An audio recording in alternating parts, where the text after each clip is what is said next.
Assalamu alaikum wa rahmatullahi wa barakatuh, mes chers frères et sœurs. Aujourd'hui, je vous invite à découvrir avec moi un trésor spirituel qui a traversé les siècles, une pratique simple mais puissante capable de transformer profondément notre vie, le dhikr. Mais qu'est-ce que le dhikr exactement? En arabe, dhikr signifie rappel ou souvenir. Plus précisément, c'est le fait de se souvenir d'Allah par la récitation de ses noms, louanges et invocations. C'est un acte d'adoration que le prophète Mohammed nous a encouragés à pratiquer régulièrement, car il est un moyen direct de renforcer notre lien avec le Créateur. Pourquoi le dhikr est-il si important? Dans notre vie quotidienne, entre les défis, les soucis et parfois les doutes, le dhikr agit comme un refuge. Il apaise le cœur, purifie l'âme et nous rappelle notre raison d'être. Le Coran nous dit clairement « Ceux qui croient et dont les cœurs se tranquillisent au souvenir d'Allah » Sourate Ar-Ra'd 28. Cette paix intérieure, cette force invisible, voilà le premier indice du pouvoir caché du dhikr. Ce pouvoir caché, c'est une énergie spirituelle qui agit dans nos vies, souvent sans que nous nous en rendions compte. C'est comme une lumière qui éclaire notre chemin, qui fortifie notre foi et nous aide à surmonter les épreuves. C'est une arme contre le stress, l'angoisse et même les mauvaises influences. Dans cette vidéo, je vais partager avec vous 5 invocations puissantes de dhikr qui, si elles sont pratiquées avec sincérité, peuvent réellement transformer votre vie. Nous allons voir leur signification, leurs bienfaits et comment les intégrer facilement dans votre quotidien. Alors restez avec moi jusqu'à la fin, car ces paroles bénies pourraient bien être la clé d'un changement profond et durable dans votre cœur et votre vie. Le mot dhikr vient de la racine arabe dhikr, qui signifie se souvenir ou évoquer. Dans la pratique islamique, le dhikr désigne le rappel constant et volontaire d'Allah, que ce soit par la récitation de ses noms, de ses attributs, ou par des invocations spécifiques. Ce n'est pas simplement une répétition mécanique, mais une conscience active du lien entre le serviteur et son Créateur. Le dhikr est donc un acte d'adoration puissant, accessible à tout moment et en tout lieu. Que l'on soit en prière, en déplacement ou même au travail, on peut toujours se rappeler d'Allah. Le prophète Mohammed a dit « Le meilleur des actes auprès d'Allah est le dhikr », rapporté par At-Tirmidhi. Mais ce qui rend le dhikr si spécial, c'est qu'il n'est pas limité à des paroles. C'est une clé spirituelle qui ouvre le cœur et purifie l'âme. En répétant les noms d'Allah et en méditant sur leur signification, le croyant réaffirme sa foi, se protège des influences négatives et renforce son lien avec Dieu. Le Coran mentionne le dhikr à de nombreuses reprises, soulignant son importance. Voici quelques versets clés. Ô vous qui croyez, rappelez-vous souvent Allah, Sourate Al-Ahzab 41. Ceux qui croient et dont les cœurs se tranquillisent au souvenir d'Allah, Sourate Ar-Ra'd 28. Le souvenir d'Allah est la plus grande des choses, Sourate Al-Ankabut 45. Le prophète Mohammed a lui-même pratiqué le dhikr régulièrement et a encouragé ses compagnons à faire de même. Par exemple, il disait « Le dhikr est la lumière du cœur », rapporté par Al-Hakim.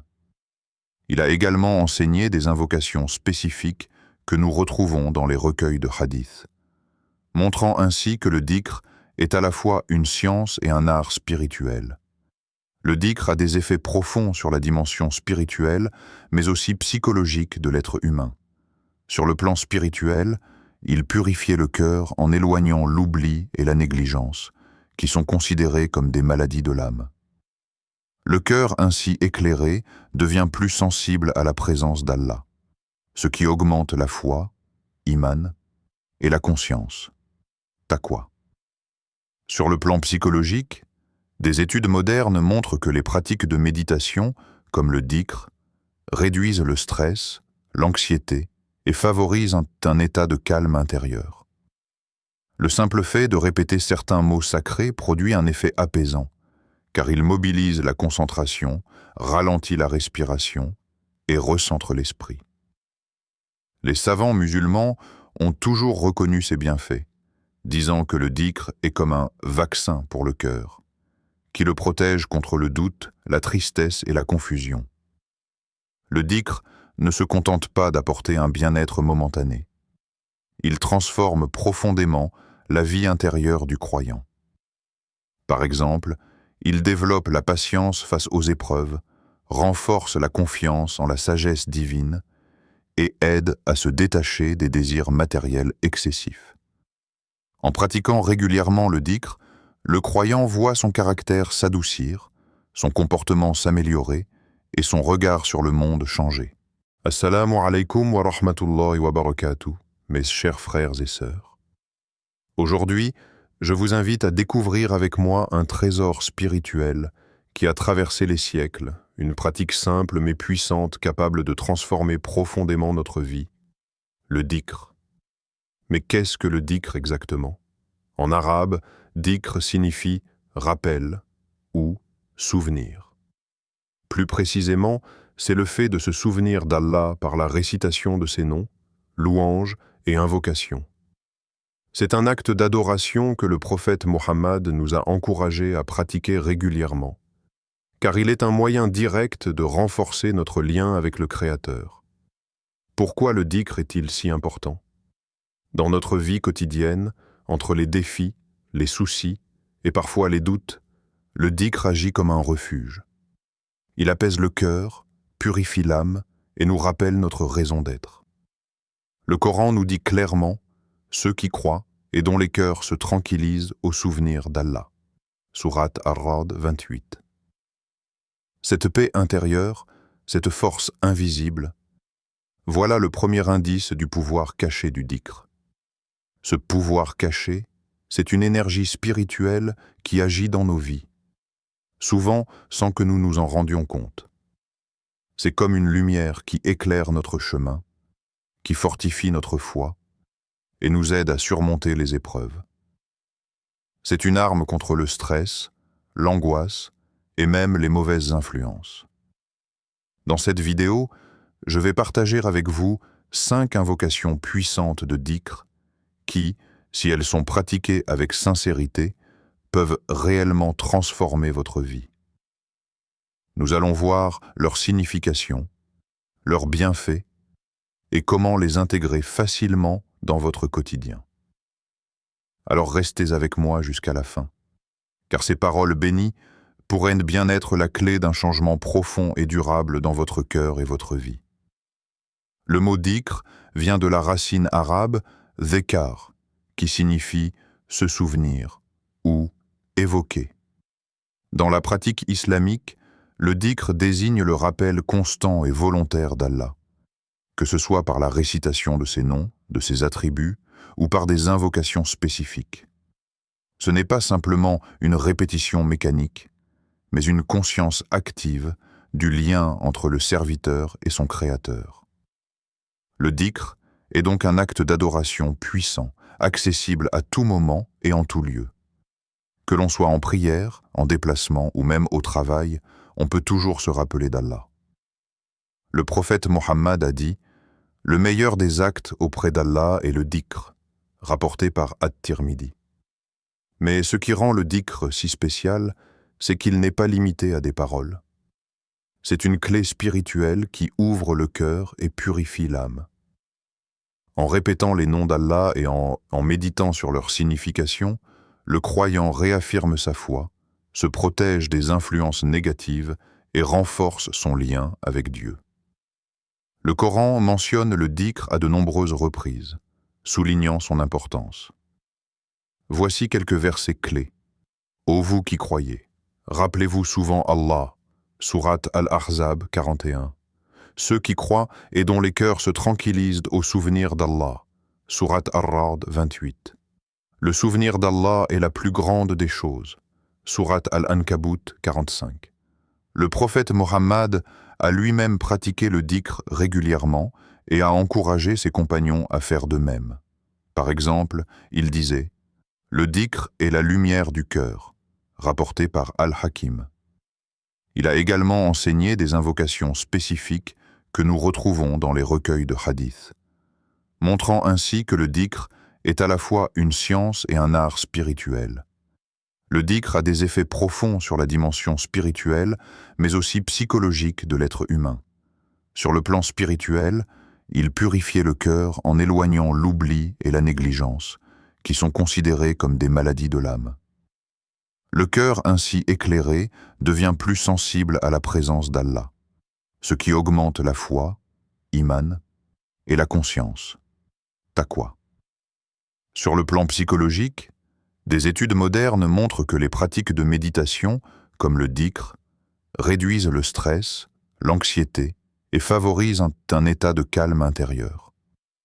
Le simple fait de répéter certains mots sacrés produit un effet apaisant, car il mobilise la concentration, ralentit la respiration et recentre l'esprit. Les savants musulmans ont toujours reconnu ces bienfaits, disant que le dhikr est comme un vaccin pour le cœur, qui le protège contre le doute, la tristesse et la confusion. Le dhikr ne se contente pas d'apporter un bien-être momentané. Il transforme profondément la vie intérieure du croyant. Par exemple, il développe la patience face aux épreuves, renforce la confiance en la sagesse divine et aide à se détacher des désirs matériels excessifs. En pratiquant régulièrement le dhikr, le croyant voit son caractère s'adoucir, son comportement s'améliorer et son regard sur le monde changer. Il apprend à accepter les difficultés avec sérénité, car il sait que Dieu est toujours proche. L'histoire regorge d'exemples où le dhikr a été une source de force et de guérison. Par exemple, l'un des compagnons du prophète, Abdullah ibn Mas'ud, racontait que lorsqu'il traversait une période difficile, il ne faisait que répéter « La ilaha illallah ». Il n'y a pas de divinité en dehors d'Allah. Et cela lui apportait une paix immense. De nos jours, de nombreux frères et sœurs témoignent également que le dhikr les a aidés à surmonter des crises personnelles, des moments de doute, voire des dépressions. Un témoignage récent d'un jeune homme disait « Chaque fois que je me sens submergé par les problèmes, je me mets à réciter « Subhanallah et Alhamdulillah ». C'était comme si mon cœur respirait à nouveau. Dire « Subhanallah » revient à reconnaître qu'Allah est totalement exempt de tout défaut, de toute imperfection ou injustice. C'est une forme de louange qui met en lumière la grandeur divine et la pureté de son être. Dans la vie quotidienne, cela nous rappelle que tout ce qui existe dans l'univers est soumis à sa sagesse parfaite et que rien n'arrive sans sa volonté. C'est un acte d'humilité qui nous invite à contempler la création, à méditer sur la perfection divine et à nous en remettre totalement à lui. Le prophète encourageait ses compagnons à dire « Subhanallah » fréquemment.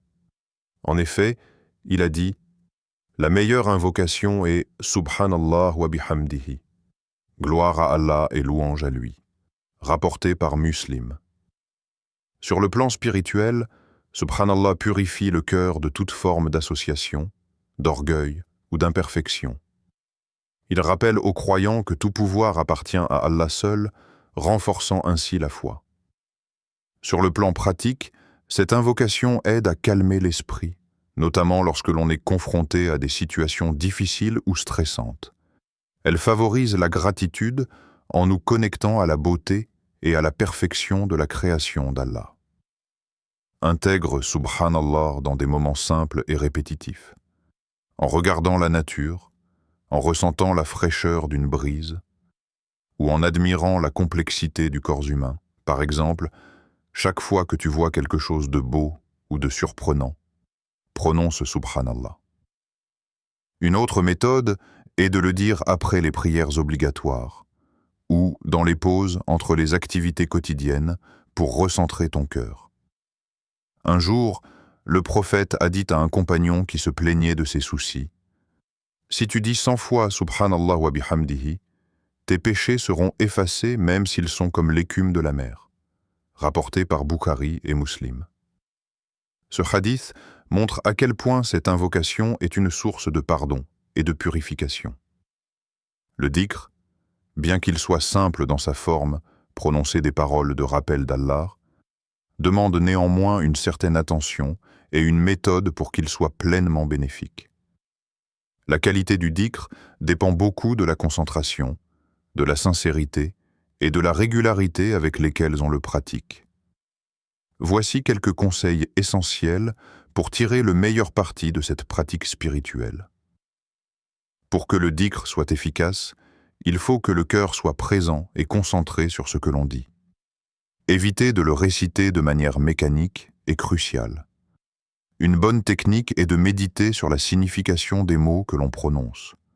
Par exemple, quand on dit « Subhanallah, gloire à Dieu », il faut essayer d'imaginer la perfection d'Allah, sa pureté et sa grandeur. Une respiration calme et profonde aide aussi à calmer le corps et l'esprit, créant un état propice à la méditation. Certains pratiquants aiment fermer les yeux pour limiter les distractions visuelles. L'essentiel est d'être conscient et de ne pas laisser les pensées vagabonder. Le dhikr peut être fait à tout moment, mais certains moments sont particulièrement recommandés. Après les prières obligatoires, le prophète a enseigné plusieurs invocations à dire après chaque prière. Ces moments sont parfaits pour renforcer le lien avec Allah. Avant de dormir, réciter des invocations aide à apaiser l'esprit et à protéger contre les mauvaises pensées. Au réveil, commencez la journée en se rappelant « Allah donne un ton spirituel à toute la journée ».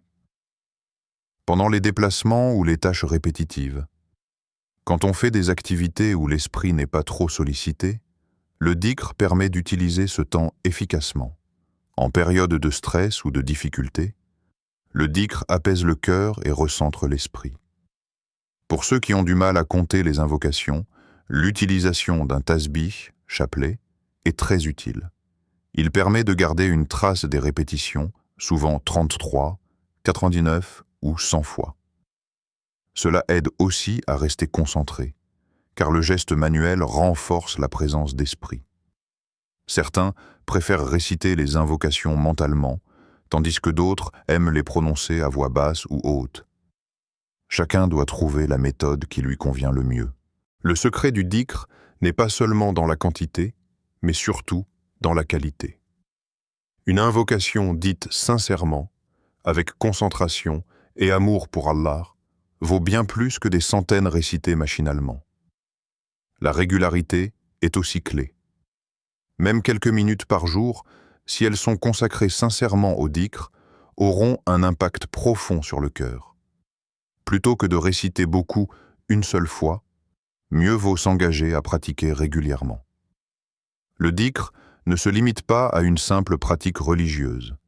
Il agit profondément sur tous les aspects de la vie d'un croyant. Son influence dépasse la spiritualité pour toucher le caractère, la santé mentale et même les relations avec les autres. L'un des premiers effets du dhikr est la transformation du cœur et du caractère.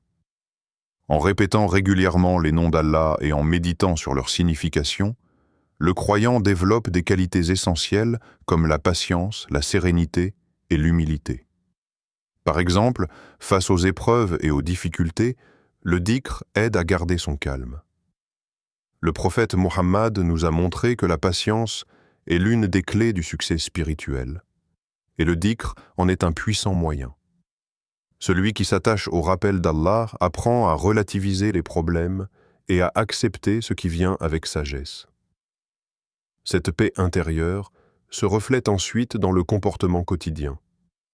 On devient plus doux, plus tolérant, moins enclin à la colère ou à l'impatience. De nombreuses études contemporaines sur la méditation spirituelle confirment ce que l'islam enseigne depuis des siècles. Le dhikr apaise le mental. La répétition rythmée de paroles sacrées réduit le stress et l'anxiété en calmant le système nerveux. Beaucoup de croyants témoignent que le dhikr est un refuge dans les moments de tension, une manière de se recentrer lorsque la vie semble trop lourde. Il agit comme une thérapie naturelle, en apaisant les pensées négatives, en diminuant l'agitation intérieure et en procurant un sentiment de sécurité psychologique. Le dhikr ne transforme pas seulement le cœur de l'individu, mais aussi ses interactions avec les autres. La paix intérieure et la patience gagnée grâce au dhikr permettent d'adopter un comportement plus aimable et compréhensif envers la famille, les amis et même les inconnus. Un cœur apaisé favorise la bienveillance, la générosité et la capacité à pardonner. Ces qualités améliorent les relations sociales, renforcent les liens communautaires et participent à créer un environnement harmonieux autour de soi. Parmi les récits inspirants, on peut citer l'histoire d'un frère qui traversait une profonde dépression. Il témoignait que sa vie a basculé le jour où il a commencé à intégrer le dhikr dans son quotidien, en particulier l'invocation « Astaghfirullah », je demande pardon à Allah. Selon lui, cette pratique a allégé son cœur, apaisé ses pensées et lui a redonné goût à la vie. Un autre exemple est celui d'une sœur qui, confrontée à des conflits familiaux, a trouvé dans le dhikr un moyen de calmer ses émotions et de répondre avec douceur plutôt qu'avec colère. Elle a vu ses relations s'améliorer au fil du temps, ce qui a renforcé la paix dans son foyer. Le dhikr est donc une clé puissante qui ouvre la porte à une transformation profonde de la vie. En changeant notre intérieur, il change aussi notre manière d'interagir avec le monde. Il nous apporte patience, sérénité et équilibre psychologique tout en renforçant nos liens sociaux. Pratiquer le dhikr, c'est s'engager sur un chemin vers une vie plus douce, plus lumineuse et remplie de la présence apaisante d'Allah. Mes chers frères et sœurs, nous avons parcouru ensemble un chemin spirituel précieux. Nous avons découvert ce qu'est le dhikr, ce rappel d'Allah qui purifie le cœur, apaise l'âme et ouvre la porte à une transformation profonde. Nous avons vu que le dhikr n'est pas qu'une simple répétition de mots, mais une source inépuisable de paix intérieure, de patience et de force face aux épreuves de la vie. Les 5 invocations puissantes, Subhanallah, Alhamdulillah, Allahu Akbar, La ilaha illallah et Astaghfirullah, sont des clés spirituelles accessibles à tous, à tout moment, qui peuvent changer notre vie si nous les pratiquons avec sincérité. Le dhikr agit aussi sur notre santé mentale en réduisant le stress et l'anxiété, et il embellit nos relations sociales en nous rendant plus patients et bienveillants. C'est un remède divin qui agit sur tous les plans de notre existence. Je vous encourage sincèrement à intégrer ces invocations dans votre quotidien. Commencez petit à petit, même quelques minutes par jour, avec concentration et sincérité. Faites-en un rendez-vous avec Allah, un moment privilégié pour nourrir votre cœur et votre esprit. Prenez le temps de réfléchir à la signification de ces paroles, méditez sur leur beauté et leur puissance. Vous verrez peu à peu la lumière du dhikr illuminer votre vie, renforcer votre foi et vous rapprocher d'Allah. Si cette vidéo vous a plu, n'hésitez pas à liker, partager et vous abonner à la chaîne pour ne manquer aucun contenu spirituel qui vous aidera à grandir dans votre foi. Et surtout, je vous invite à poser vos questions et à partager vos expériences de dhikr dans les commentaires. Ensemble, nous pouvons apprendre et nous soutenir mutuellement. Qu'Allah vous accorde la sincérité, la constance et la paix dans votre cœur. Assalamu alaikum wa rahmatullahi wa barakatuh.